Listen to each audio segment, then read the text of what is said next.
Now, my job is to set the scene for you. If you like, it's to get you fired up ahead of what should be an exceptional morning.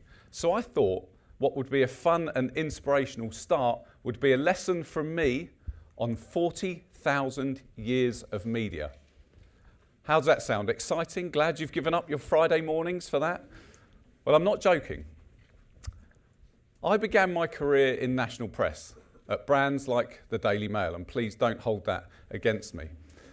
And back then, brands would advertise with us using us as a proxy to reach their audience. And they would advertise to the entire audience, even though they knew that segments of that audience were not necessarily their target market.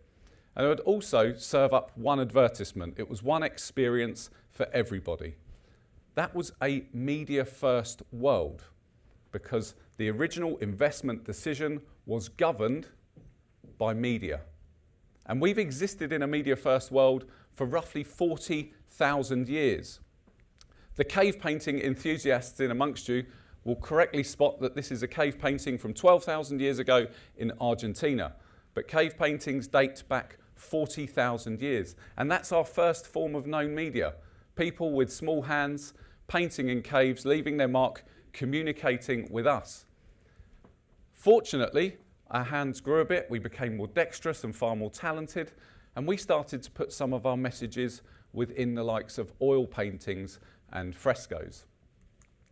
We then had a monumental leap in media with the arrival of the print press, before swiftly moving into what was a real purple patch for innovation within media. We had the arrival of the silver screen, quickly followed by radio. And then that huge moment for brand communication, television. Can you imagine being around when TV arrived? And now swiftly moving into the modern age, we're in digital now. We've seen the arrival of the internet and of course mobile. And between the two of them, they've hoovered up vast amounts of your advertising spend. So that's 40,000 years of media. And what stands out to me is the thing in the middle of it. Draw that timeline in your mind, if you like, as a circle, from cave paintings through to frescoes, print, cinema, radio, television, and the modern age of digital. The thing in the middle has never, ever changed. Everything around it is simply a proxy to reach it. The thing in the middle is your audience. It's people. Our game has always been about people. It's just taken us 40,000 years to finally be able to put them first. Today, using data and technology, we have the ability to identify a person in real time, understanding their characteristics, their behavior, their relationship with our brand. And then we can serve them a systematic experience across a rich and diverse range of media. Now, the origins of this new phase in media can be found to some degree in the credit crunch. If you recall back what that felt like a decade ago now, we had financial uncertainty, which is really not too dissimilar to what we're facing today with Brexit.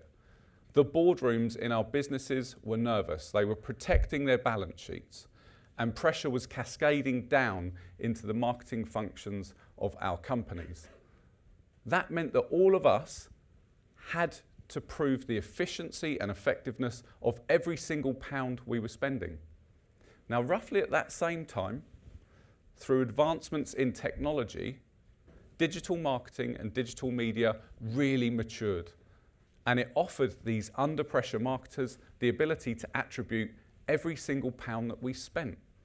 So is it any surprise that money flooded towards the business that was at the vanguard of this? Google. Now, Google's impact over that decade within marketing has mostly been felt in the final 100 yards of the consumer journey. The bit where somebody is exhibiting intent, the bit where you can convert them to a sale. But that market is changing. And it's changing probably down to the innovation and pace and dominance that Google has set. We are now in an age of media proliferation. If you think about it, that timeline that I painted at the beginning, media was pretty dull for a long time. You had the options of about 5 different avenues to spend your money. We are in truly exciting times. Google continue to innovate. They offer us new access to markets such as audio. We've got programmatic radio on top of that. We've got mass scale innovation in digital out of home. And now on television, we can address the audience on a household by household basis. And what this means to you as marketers is that now you can identify this person in real time and deliver them a systematic experience across the entire journey, not just the last 100 yards. And that's why, fundamentally, digital is no longer a channel. At RocketMill, we definitely do not talk about digital as a channel. Don't frame it as search, social, and display. Digital's now the thing that underpins it all. And it's fundamentally the thing that has enabled this new era of marketing where we put people first. Now, people first at RocketMill isn't just an ethos on how we market brands. It's something that is genuinely founded on a truth. It's actually our business model. We don't subscribe to the shareholder value model, one that has been preached for 40 or so years and dictates that your number one priority in business should be to drive profit, to kick back value to your shareholders. Therefore, your second priority is your customers, your clients, and then your third is your staff. At RocketMill, we do the inverse of this. We genuinely put our people first. We know that if we inspire them, if we educate them, if we are radically transparent with them, if we fully trust them, and if we give them a share of the spoils, that they do the finest work of their careers for our clients, for some of you. And this is ordinarily repaid with loyalty as we grow together. So at RocketMill, profit is not the goal. Profit's the output of everything else, and people will always come first. Now that's pretty much it from me.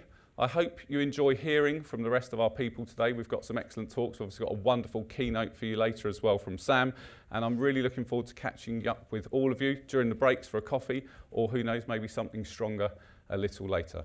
Thank you very much, everyone.